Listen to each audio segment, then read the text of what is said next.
Hola a todos, ¿cómo están? Vamos a seguir haciendo el análisis estadístico y ahora vamos a aprender cómo calcular las medidas de variabilidad o dispersión. ¿Qué es la variabilidad o qué es la dispersión? Para esto vamos a partir de lo siguiente. Eh, Supongamos que tengo esta información de las notas del primer quimestre y de las notas del segundo quimestre. Si observamos en el primer quimestre, los datos están cambiando más rápido que en el segundo quimestre. ¿Sí? En el segundo quimestre casi no hay mayor diferencia entre un dato y otro. En cambio, en el primero sí hay mucha diferencia. Por ejemplo, si comparamos entre el menor y el mayor en el primer quimestre y el menor y el mayor en el segundo quimestre, donde existe mayor diferencia es en el primero.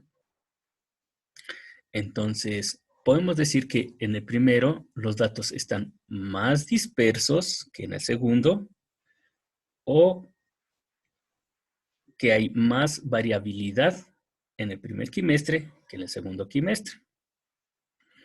Con esta noción podemos decir o concluir que la dispersión o la variabilidad no es más que el acercamiento o el alejamiento entre los datos.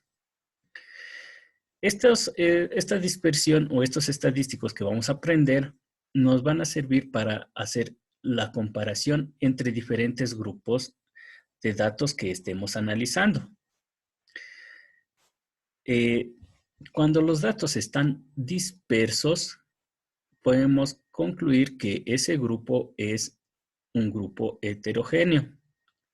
Y si los datos están menos dispersos, es decir, casi no hay mayor alejamiento, es un grupo homogéneo. Esto nos va a servir para hacer las interpretaciones cuando hagamos los cálculos de estos estadísticos.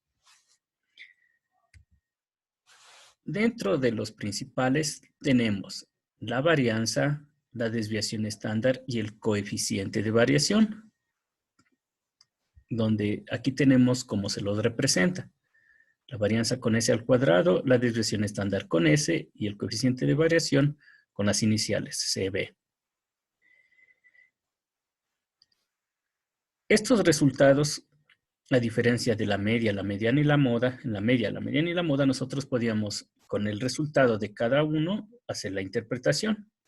En cambio, con estos resultados por sí solos no significan o no tienen mayor significado, ya que, como hemos visto desde el principio, estos los vamos a utilizar para hacer comparaciones de diferentes grupos de datos. Ahora, volvamos a nuestro ejemplo del principio.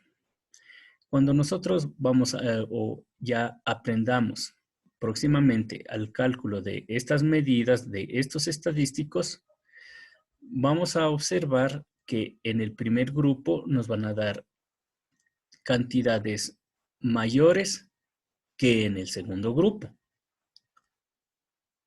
¿Sí? Ya lo vamos a hacer prácticamente esto en una próxima sesión y lo vamos a comprobar y a reiterar.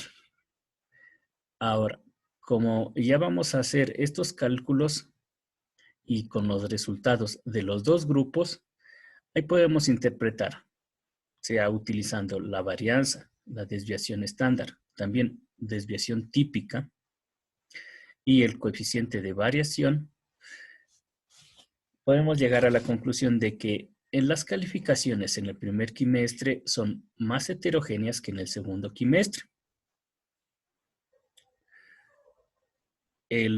Otra conclusión es de que el rendimiento es más homogéneo en el segundo quimestre en comparación con el primero.